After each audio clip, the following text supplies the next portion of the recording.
Why do millions of people, primarily across South Asia, place a single perfect red dot in the very centre of their forehead? It's one of the most instantly recognisable symbols on the planet, yet for most outside its tradition, it's a complete mystery. Is it a religious mark? A fashion statement? A marital status signal? Or is it something far, far older and more profound? A map to a hidden part of human potential etched right onto the body.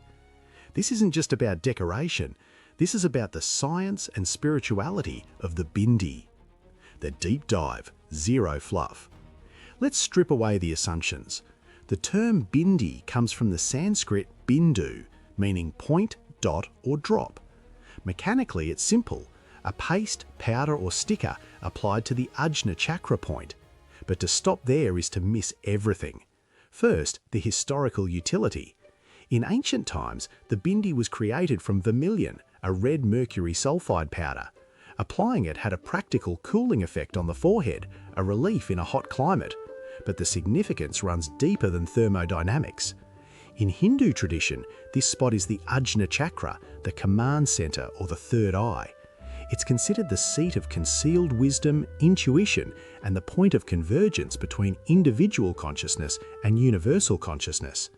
The Bindi is a physical marker for that psychic nexus, a focal point for meditation to help channel energy and improve concentration. It's a target for spiritual sight.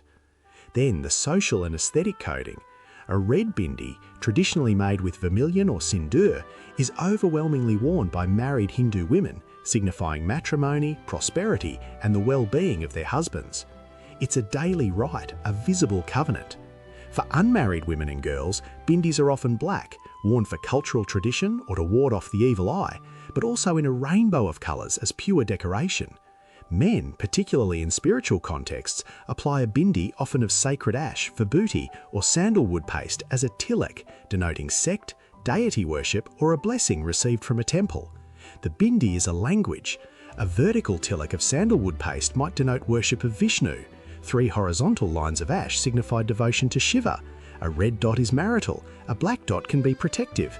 It's a compact, wearable code for spiritual affiliation, life stage, and cultural identity.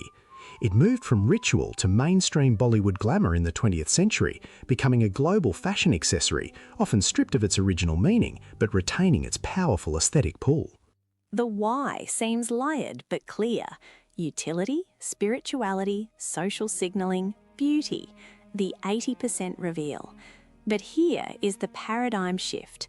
The ancient sages who codified the chakra system and the placement of the bindi weren't just making up symbolic poetry. Modern neurobiology is now stumbling upon what they mapped millennia ago. The exact spot of the Ajna chakra and the bindi corresponds almost precisely with the pineal gland. This tiny, pea-sized gland deep in the centre of the brain is neurologically unique. It's an unpaired midline structure, a literal third eye in its anatomical symmetry. It's photosensitive, reacting to light and dark cycles to regulate melatonin and our sleep-wake rhythms. More profoundly, it produces trace amounts of a powerful psychoactive compound, dimethyltryptamine, DMT.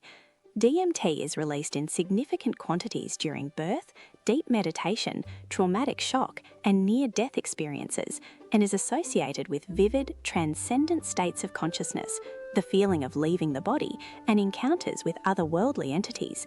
The ancient rishis, through deep introspection and likely through plant-based entheogenic exploration, seemingly identified this gland as the physical seat of spiritual awakening and mystical vision. The red bindi, then, isn't just a symbolic marker, it is a target painted directly over the physical hardware of transcendence. It is a constant, wearable reminder that the gateway to another layer of reality isn't in a temple or a text, it's built into the architecture of your own skull, right behind that spot of red pigment. The fashion, the marriage code, the social signals, these are recent cultural layers draped over a terrifyingly ancient and scientific truth. They were marking the body's own DMT factory. The outro.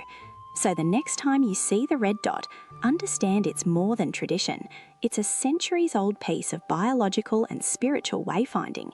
It's a dot on a map, and the territory it points to is the most mysterious part of the human experience itself.